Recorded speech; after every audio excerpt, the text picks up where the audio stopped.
పాలకొల్లు ప్రార్థన నేను వస్తున్నాను జరుగుతుంది. దేవుడు న్యాయాధిపతి.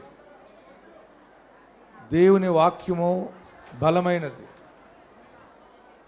ఎంత ఆటంకాలు వస్తే అంత పరిచర్య జరుగుతుంది. ఇవన్నీ కూడా దెబ్బలు తిని అనుభవాలతో వచ్చిన సేవ ఇది. క్రీస్తు సంఘం అంటేనే శ్రమలతో నడుస్తుంది. ఎక్కువ ప్రార్థన చేయండి. ఎవరైనా ఏదైనా లేని మాటలు ఏదన్నా దాంట్లో యూట్యూబ్లో బలవంతంగా పెట్టిస్తున్నా మీరేం ఫీల్ కాకండి. అయ్యో విశాఖ పాస్టర్ గారు ఇలాగ అన్నారని చాలామంది అంటారు అనుకుంటుని నన్ను ఓదార్చుదాం అనుకుంటున్నారు. కానీ ఇవన్నీ కూడా మన పరిచర్య ప్రమోషన్ అన్నమాట. మన పరిచర్య 7 times కాబోతుంది. ప్రజెంట్ ఇప్పుడే గొప్పగా వెళ్ళిపోయింది.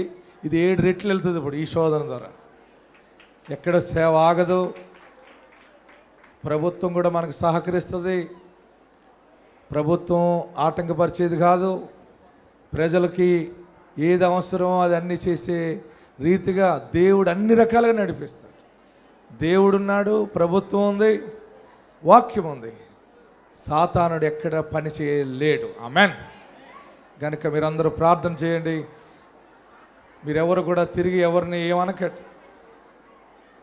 పాలకొల్లు ప్రార్థన నేను వస్తున్నాను జరుగుతుంది.